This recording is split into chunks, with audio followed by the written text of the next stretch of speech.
Well, thank you very much. It's a very important day and an important announcement with great friends of mine. I think I can say this group is every one of them, I rate a 10.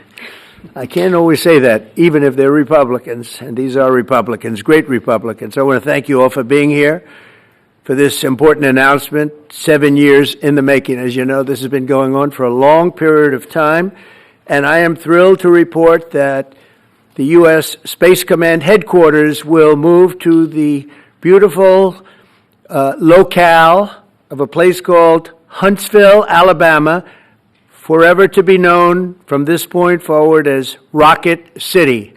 Okay, so Huntsville, Alabama, we love Alabama. I only won it by about 47 points.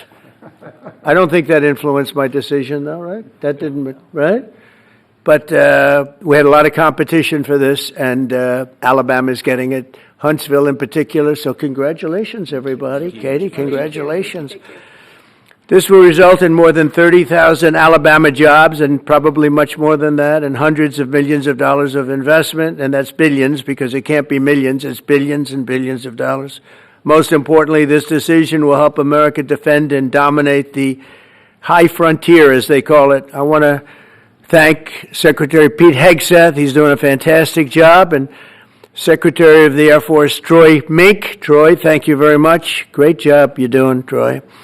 This is such a big deal. This is one that everybody wanted to know. What are you doing?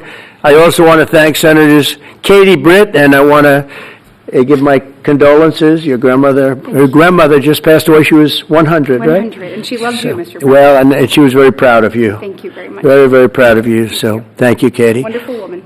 She must have been. To produce you indirectly, I can tell you she had to be. Tommy Tuberville, who's a great coach, and I won't say anything about what happened with Alabama football this weekend. Let's leave that out. But you're not used to that, right? You're not used to that. But Tommy, Auburn won, that's right. They did. So you're happy. Tommy's been a great senator, as you know, and a fantastic guy all around. He was also a tremendous coach. House Armed Services Committee Chair Mike Rogers. Thank you, Mike. Where's Mike? Mike, thank you very much. Doing great, Mike. Representatives Barry Moore, all great friends, Robert Adderholt, Gary Palmer, and Dale Strong. Thank you all very much, fellas. Appreciate it. In my first term, I created a thing called Space Force. So important. You know, we were losing the race in space very badly to China and to Russia, and now we're far and away number one in space, and reestablished Space Com with a mission to protect American space assets and detect any threat to our homeland. We initially selected Huntsville for the Spacecom headquarters, yet those plans were wrongfully obstructed by the Biden administration. And as you know, they moved them to a different locale. And today we're moving forward with what we want to do and the place that we want to have this. And this will be there for hopefully hundreds of years. That's where it's going to be. I will say I want to thank Colorado. The problem I have with Colorado, one of the big problems, they do mail-in voting. They went to all mail-in voting. So they have automatically crooked elections. And we can't have that. When a state is for mail-in voting, that means they want dishonest elections, because that's what that means. So that played a big factor also. In Huntsville, Spacecom will play a key role in building the Golden Dome, as you know. That's going to be a big thing. Everybody wants to be a participant in it. Missile Defense Shield, we're going to be having a Golden Dome that the likes of which nobody's ever seen before. The finest, the best. And by the way, Canada called. They want to be a part of it, and that'll be great. But Canada wants very much to be included in that, and we're going to work something out with them, I hope. It will also ensure that our technological capabilities, of which we're way ahead of anybody else, there's nobody close, remain unmatched long into the future. So I'd like to ask Secretary Hegseth to say a few words. He was very much a part of it. And really, everybody behind me was. Every one of these people would call me and lobby me. I said, Katie, I don't want to talk to you anymore. I know what you want. She said, that's right, sir. That's what I want. And they got their way. So I just want to congratulate. These are really special people. They're politicians in many ways, but they're great patriots, I think even more so than politicians. So they fought very hard to get it, and it's an honor to give it to Huntsville. Pete, say a few words, please. Thank you, Mr. President. As usual, right place, right time, for the right reason. In your first administration, you established the Space Force at a time when we knew we had to be looking to that domain of space. You also reestablished SpaceCom to ensure that priority was put in place, and you, through the Air Force, independently identified that Huntsville, Alabama was the right place to put it. For other reasons, in the next administration under Biden, they decided to move it somewhere else. Well, during that time, the DoD Inspector General, the Government Affairs Office, they did their own assessments, and where did they say SpaceCom should go? Huntsville, Alabama. So what you're doing today, Mr. President, is restoring it to precisely where it should be based on what the Space Force, the Air Force, your leadership believes will give us strategic advantage in the future.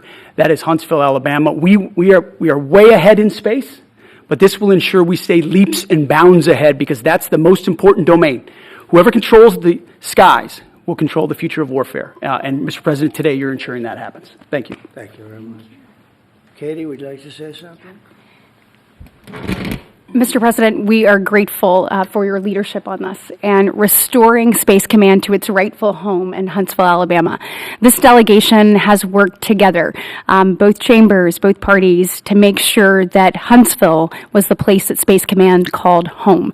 As was mentioned, obviously the Biden administration chose to make this political. What we want to do is put the safety and security of Americans first. We want to make sure that our warfighter is put first, and we want to make sure that America continues to lead. And today, Mr. President, you've allowed that to happen. Thank you. Thank you very much. Tommy, please. Yeah, thank you. Thank you, Mr. President. This is a great day for our country, not just for our state of Alabama. We need help in our military. We need to catch up. And as Secretary Hesek said, we're not behind in space, but we know where we're at, and we need to expound on that. Now, this move will save the taxpayers $480 million. It's not going to cost more. It's going to cut $480 million. We have the plans intact. It'll be behind a secure wall in Huntsville, Alabama, at Redstone Arsenal. We have 40,000 people there. We have the FBI there. We have missile defense there. We have NASA, Blue Origin, and SpaceX. It is the perfect place for Space Command. I would tell you today, and I've spoke with the President for the last 3 or 4 years about this, if I thought it needed to go somewhere else because I understand the security of our country, I'd be for that. But the best place for Space Command is Huntsville, Alabama, because what we have and what it means to this country is going to be so important. So thank you, Mr. President, for this, and we look forward to building a huge Space Command and having the Donald J. Trump Space Command Center in Huntsville, Alabama.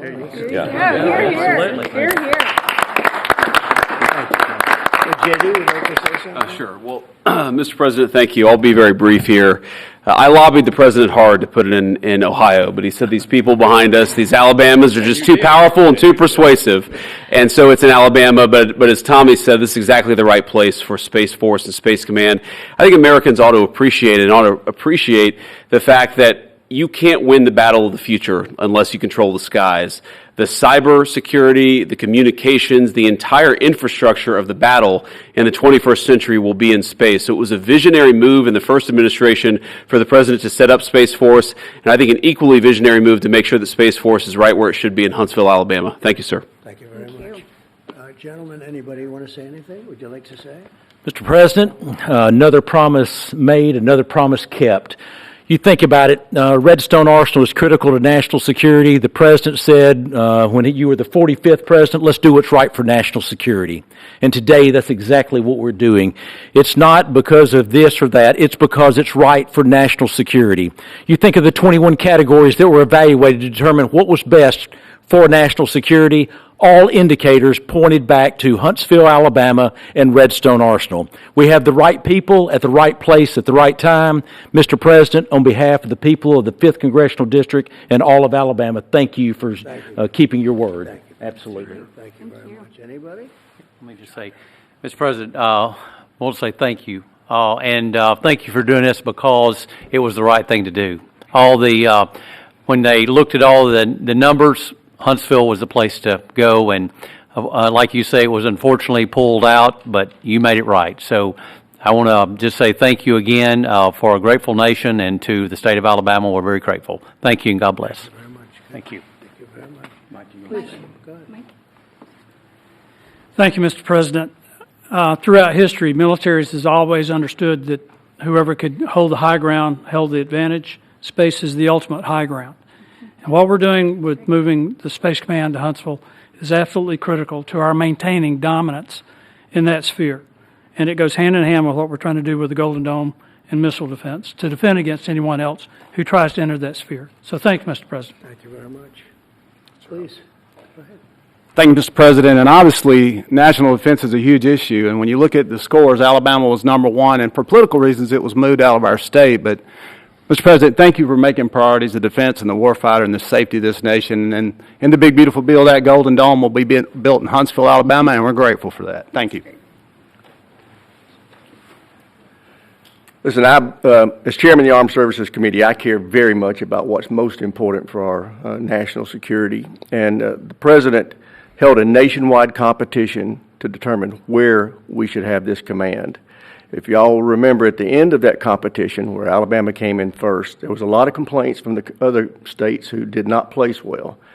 He said, we'll do it over with new criteria to accommodate your concerns. Alabama came in first in that second competition. His Secretary of the Air Force reviewed the results, said it was fair, and the President named Huntsville. It was the Biden administration that decided to make it political, even though his own Secretary of the Air Force said it was a fair competition and it should be in Huntsville.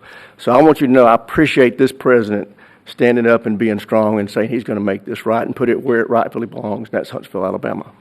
Thank you very much. Good job. Appreciate it. So thank you all very much. You are going to leave me alone now. You're not going to call me anymore and talk about this subject, right? You promise?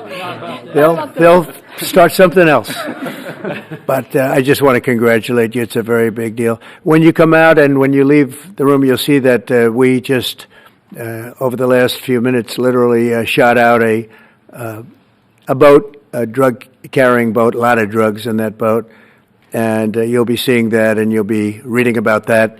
It just happened moments ago, and our great general, head of the Joint Chiefs of Staff, who's been so incredible, including what took place in Iran, knocking out potential nuclear power for a long time to come. I think within a month they would have had it if we didn't do what we did. But he gave us a little bit of a briefing, and you'll see. And there's more where that came from. We have a lot of drugs pouring into our country, coming in for a long time. And we just, these came out of Venezuela and coming out very heavily from Venezuela. A lot of things are coming out of Venezuela. So we took it out, and you'll get to see that after this meeting is over. Do you have any questions, please? Yeah, please. Thank you, Mr. President. Senator Tuberville talked about the cost savings associated with this announcement. Can you talk about the strategic benefits by having Space Force Command headquartered in Huntsville? Well, it just works because we have so much else there. And having a central, you could call it a central command, but it really is a command station. Also, even locationally, where it is, and when you think about flying distances, if you can save a half an hour as fast as some of these planes go and things go, and even the rockets go, if you can save by having the best location. So we went out, as you know, to experts, and we had 4 different groups of experts. They all said this was the best location. I also loved it from the standpoint, I know the people of Alabama, they are great people, work hard, and there's no games, and they're very proud of it. And I would say they fought harder for it than anybody else also. A lot of states, 5 states really wanted it, but they wanted it more. And I kid you not when I say that these people, they spoke to me a lot. That's all they wanted to talk about. They didn't want to talk about the weather. They only wanted to talk about moving to this location, moving to Alabama, Huntsville in particular. So we're honored to do it. They really wanted it badly, and they got it. Peter? President Trump, something completely different, but about a big viral social media trend over the weekend. How did you find out over the weekend that you were dead? You see that? No. People didn't see you for a couple days. 1.3 million user engagements as of Saturday morning about your demise. Really? I didn't see that. You know, I have heard, it's sort of crazy, but last week I did numerous news conferences, all successful. They went very well, like this is going very well. And then I didn't do any for 2 days, and they said, there must be something wrong with him. Biden wouldn't do them for months. You wouldn't see him. And nobody ever said there was ever anything wrong with him, and we know he wasn't in the greatest of shape. No, I heard that. I get reports. Now, you knew I did an interview that lasted for about an hour and a half with somebody, and everybody saw that was on one of your competitors. I did numerous shows and also did a number of truths, long truths, I think pretty poignant truths. No, I was very active over the weekend. They also knew I went out to visit some people at the club that I own, pretty nearby on the Potomac River. And no, I've been very active actually over the weekend. I didn't hear that one. That's pretty serious stuff. I'm glad it's Well, it's fake news. You know, it's just it's so fake. That's why the media has so little credibility. I knew they were saying, like, is he okay? How's he feeling? What's wrong?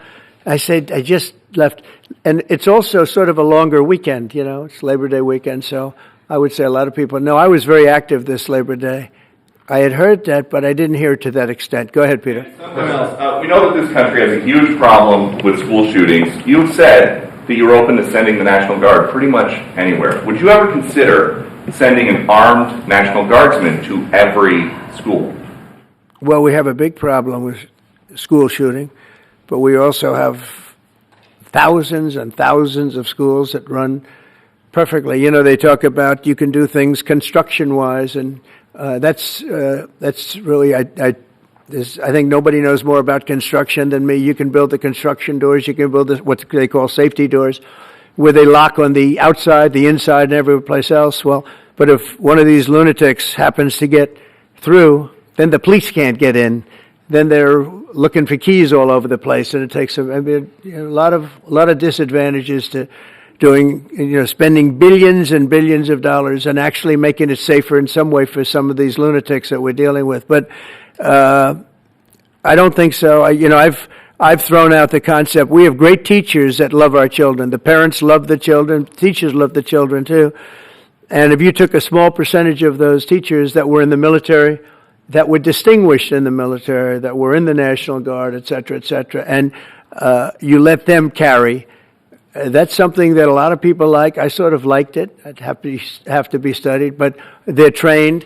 They know about weapons.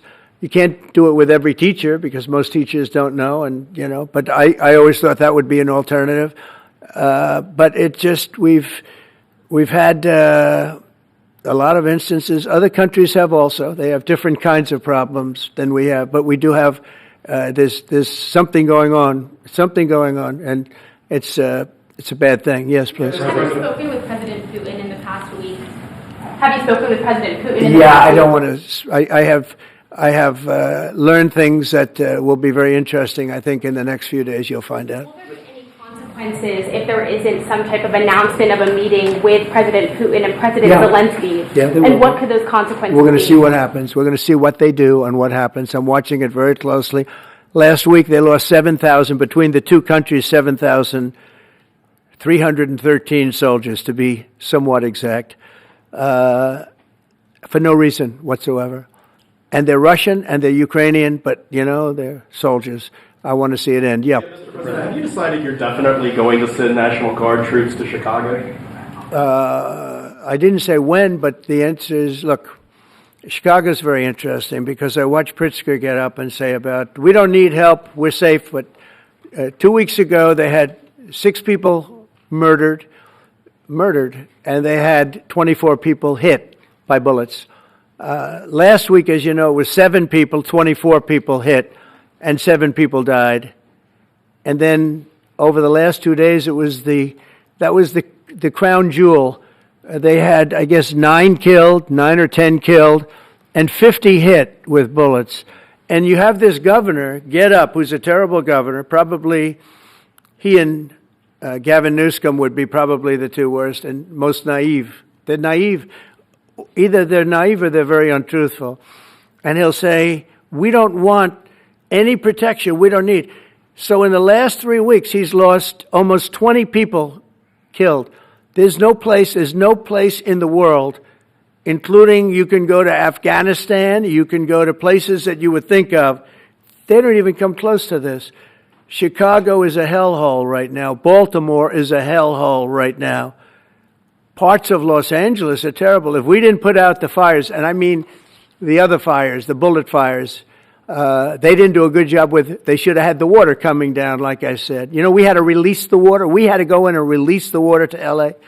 It's so badly run. But if I didn't send the National Guard into Los Angeles, I would be making an announcement today. I'd be talking about Huntsville, and I'd simultaneously be saying, by the way, the Olympics is not coming to Los Angeles. If we didn't do that, and even the sheriff, the top law enforcement person in Los Angeles said, we could not have handled it without them.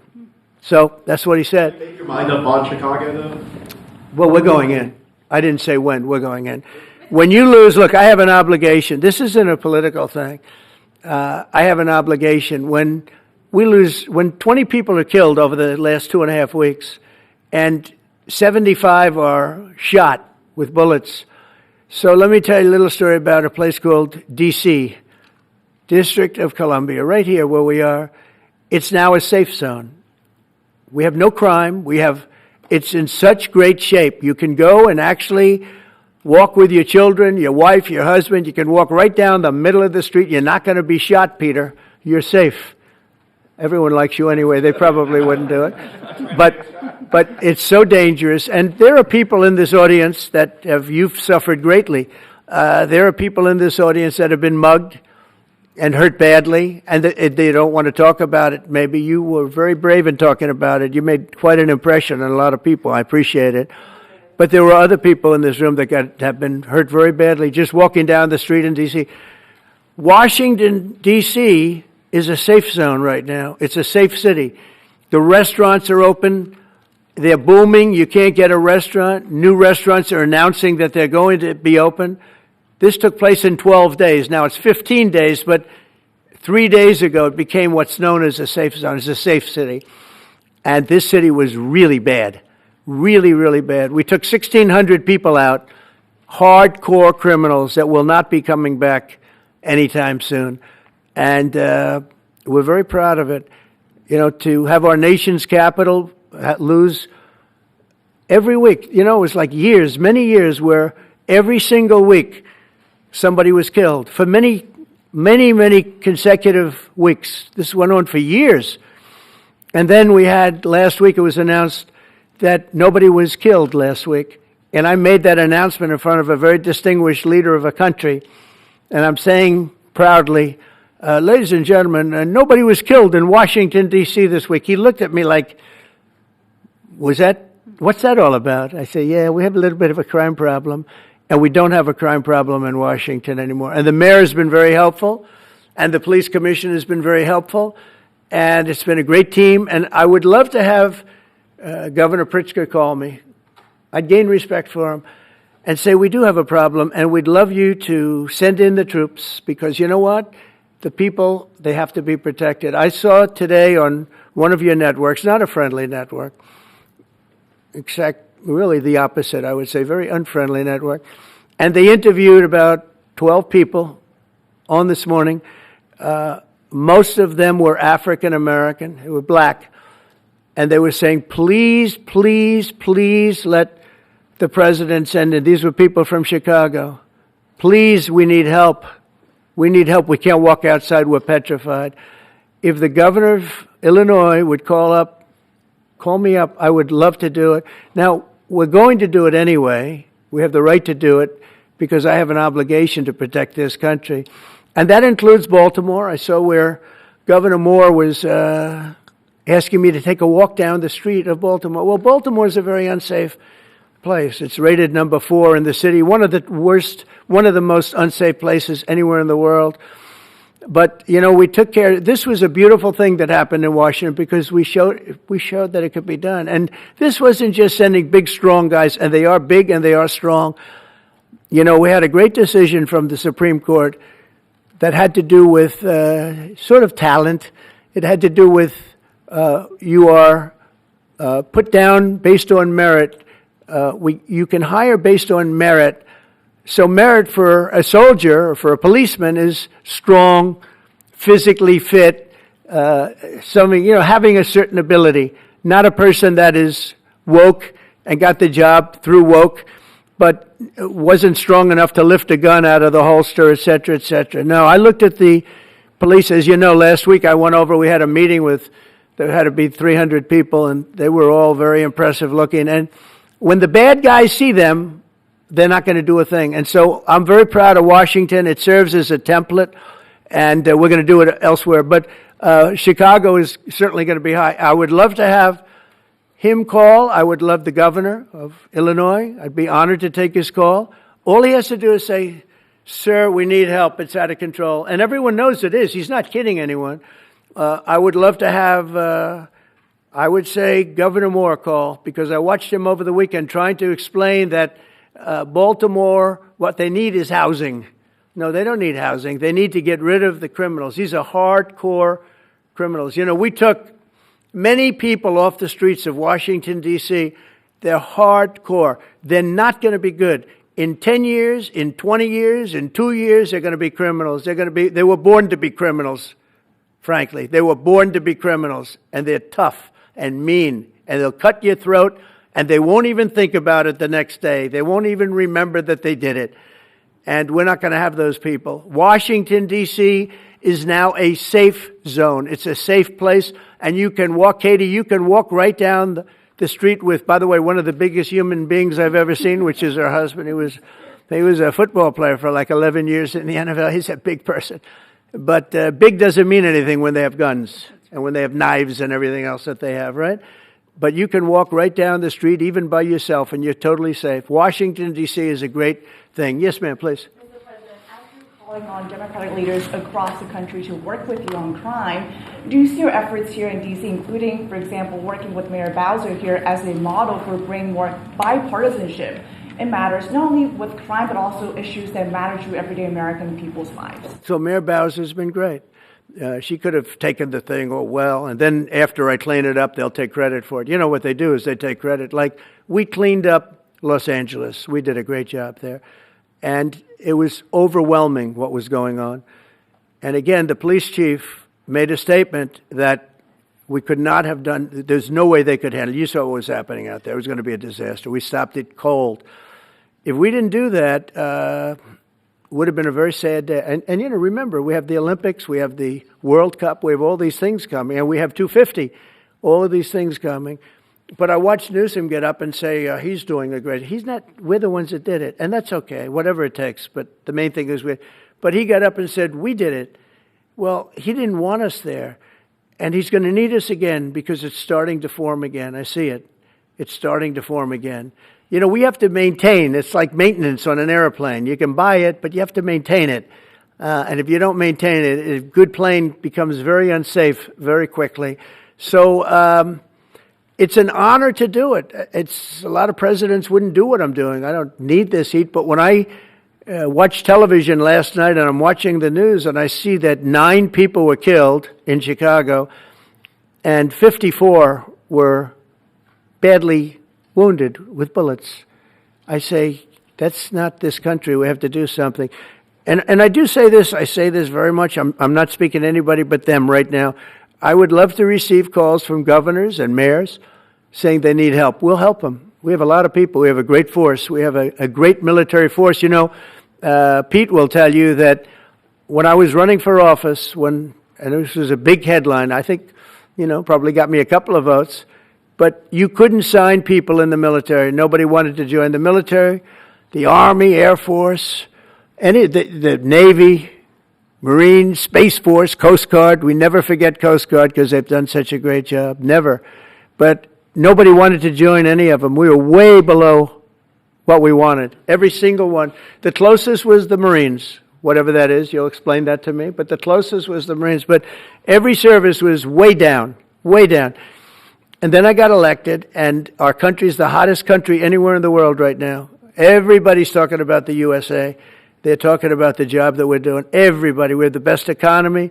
We have a very, very important decision being made by the Supreme Court because our country is the richest, the strongest, the most powerful. But if for some reason some liberal court, I'm talking about the court that just ruled, where even an Obama judge voted in favor of us, which I gave him a compliment yesterday, as you know. I said that took great courage. But it's a liberal court, and it's going up to the Supreme Court, who I think have been incredible people. I think they've made very wise decisions. But the tariff question, because without the tariffs, this country is in serious, serious trouble. We've taken in almost $17 trillion of investment is coming in. Most of it is coming because of tariffs. And if for some reason somebody wanted to be politically correct, I actually think it's unpolitically correct. I think politically correct is to approve it because there's nothing so popular as what's happened to our country. Our country is doing so well. But we had a liberal court gave us a very shocking ruling, and that ruling is basically saying that the trillions of dollars that are pouring into our country, putting us in a position like no country is anywhere in the world, that they'd like to see us that taken away. By the way, a lot of the people behind that lawsuit, that particular, are from foreign countries. I might add.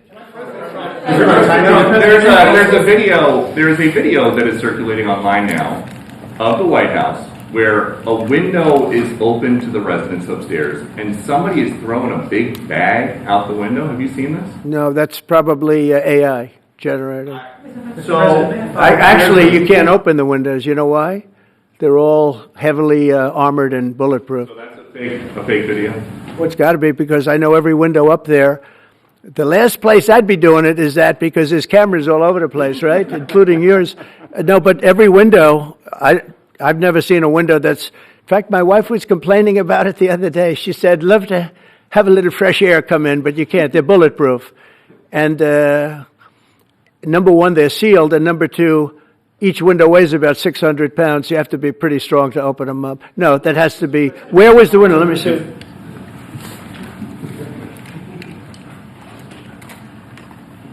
Maybe from the renovations?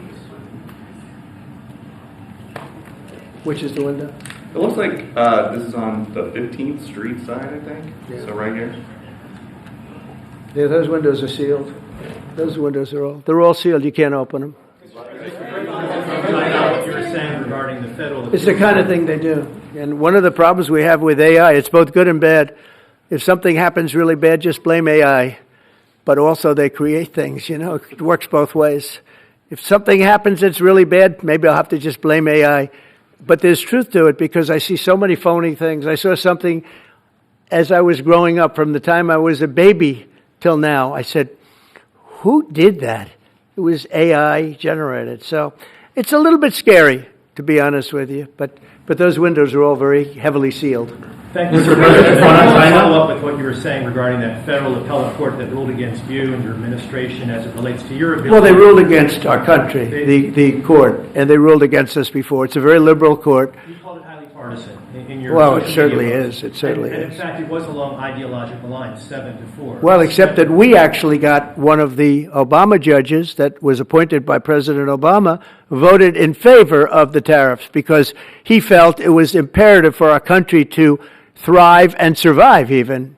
And I gave him credit. I said, you know what? That took a lot of courage for him to do it because you don't see that often. So my question is, I suspect you're going to appeal that all the way to the Supreme Court. Well, we already have, yeah. In fact, we're doing something else. We're going to be going to the Supreme Court, we think, tomorrow because we need an early decision. I mean, look, the financial fabric of our country, we're a rich, incredible country right now.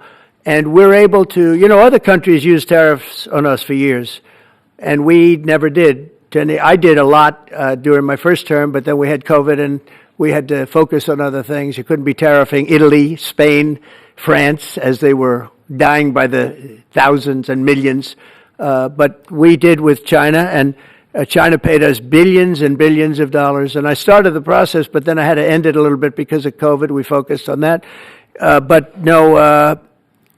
It's a very important decision, and frankly, if they make the wrong decision, it would be a devastation for our country. We've taken in trillions of dollars. And by the way, all these countries signed agreements, as an example. They're all happy, everybody's happy.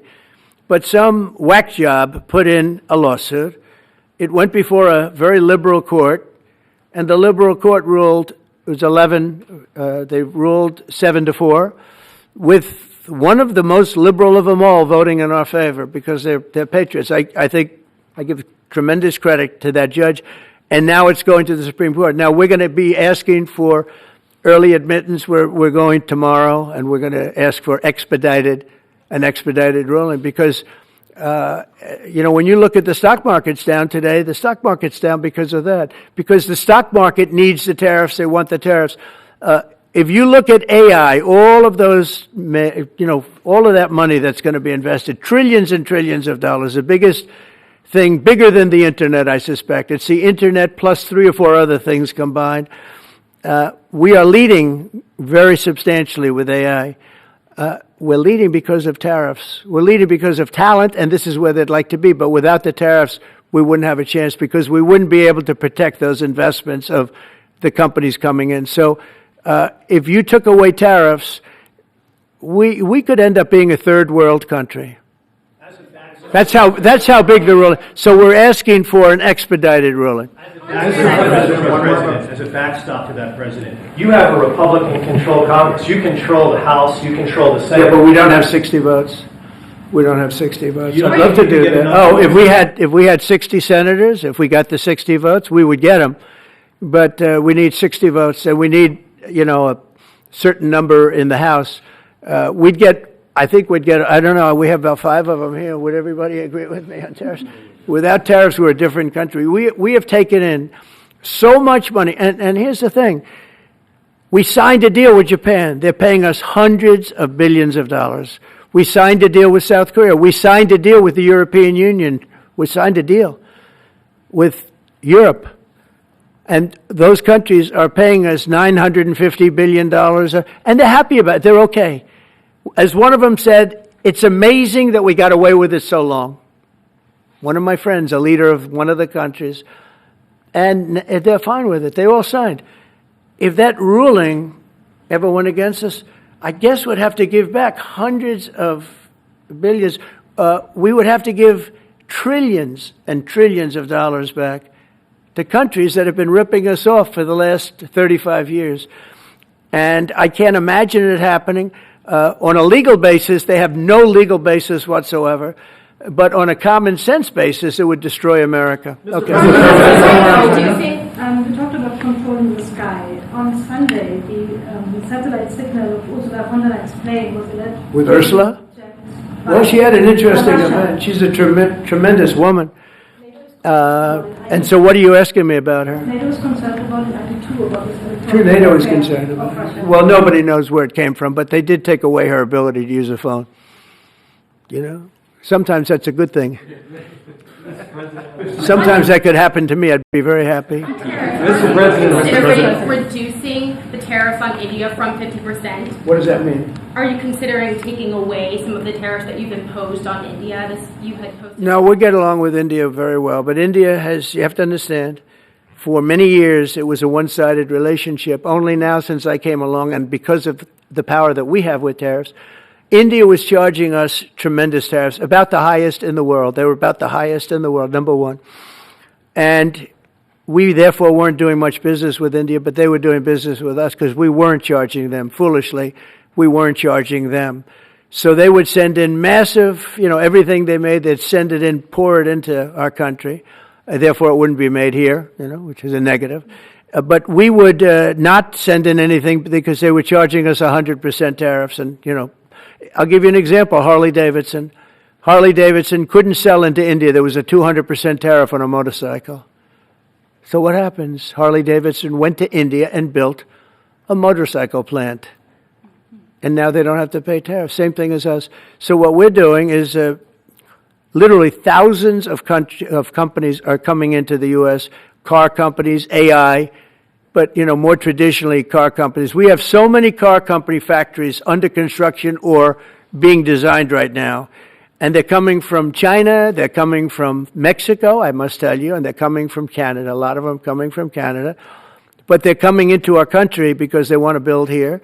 And they want to build here for two reasons. Number one, they'd like to be here. And number two, the tariffs are protecting them. And number three, they want to avoid paying tariffs. When they build their cars here, they don't have any tariffs to pay. You know, when you build here, you don't have any tariffs. Mr. President, Go ahead. in light of the Minnesota shooting last week, the Department of Homeland Security is now awarding more than $100 million to hundreds of faith organizations across the country to help them ramp up security. What's your vision for further protecting religious liberty across the country amid incidents of threats and So violence? religious liberty is so important, and we're talking about every religion now, and we're doing things on that nobody else has ever done, and we're going to be having a big announcement in about 2 weeks on that question. Yeah, please. On Space Command, sir, are you concerned that people may not be willing to relocate from Colorado to Alabama? No, I'm not worried. It will get somebody else.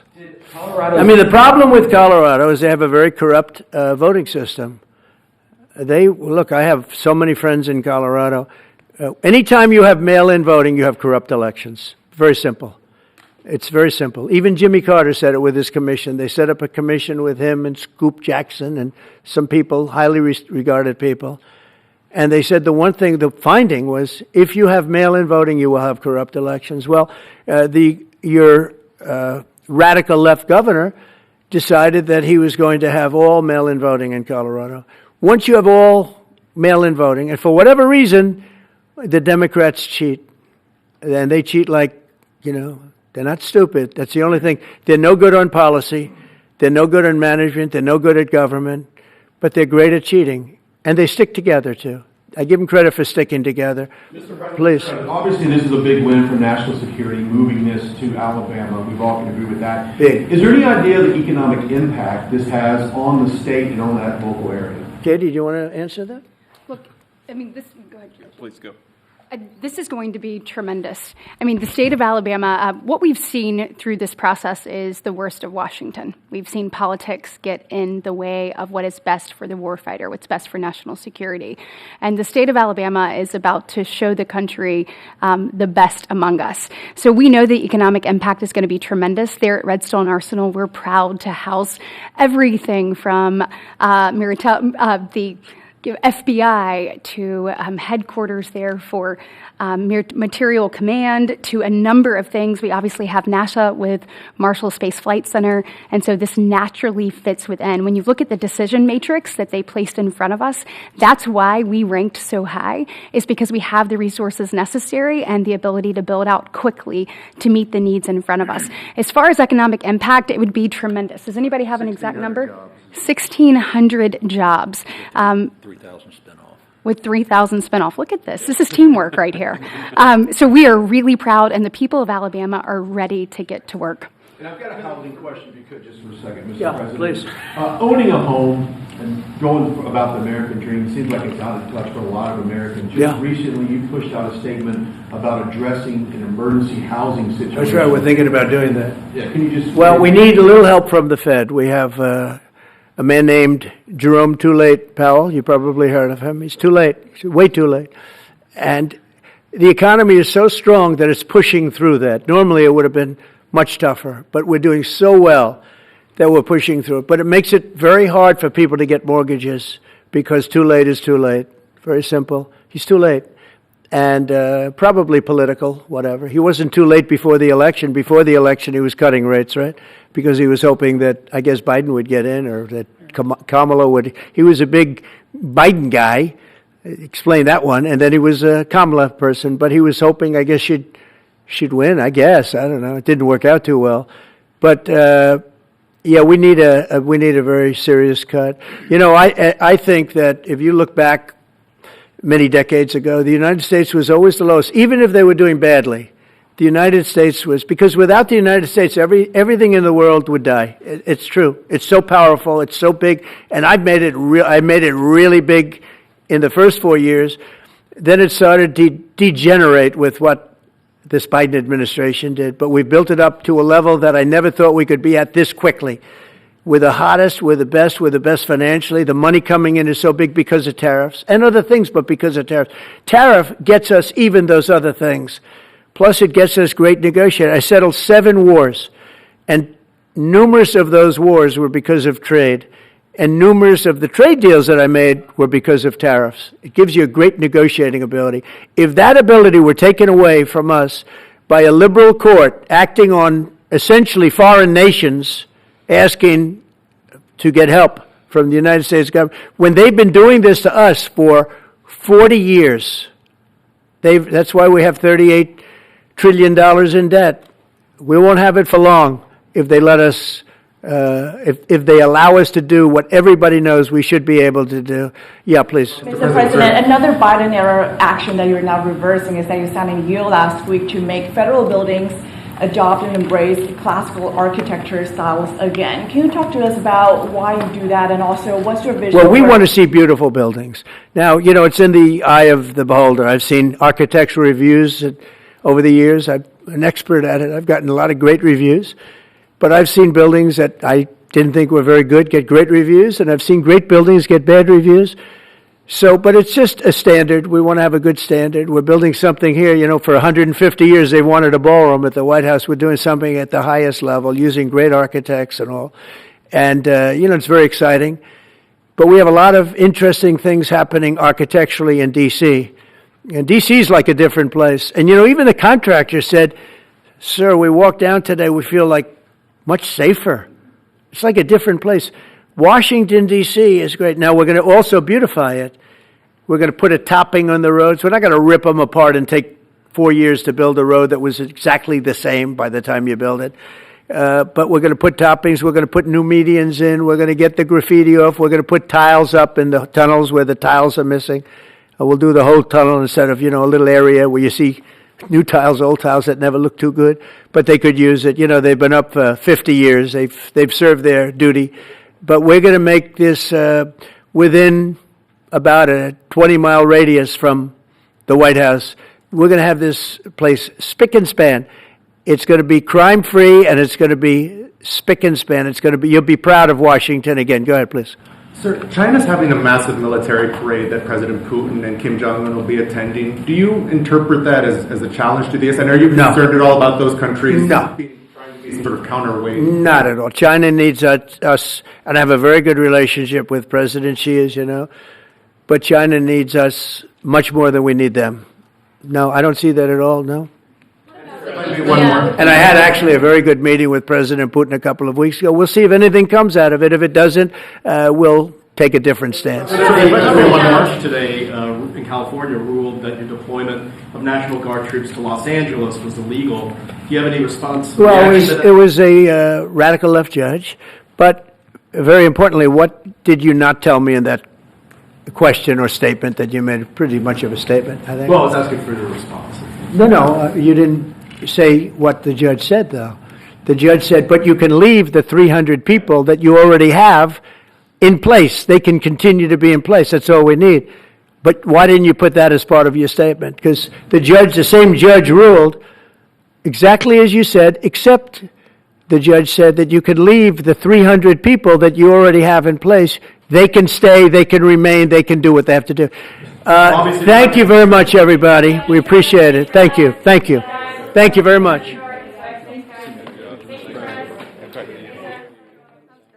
Thank you, guys. Thank you. Let's head out. Let's go, guys. Thank you, press. Thanks, guys. Let's go. Keep going.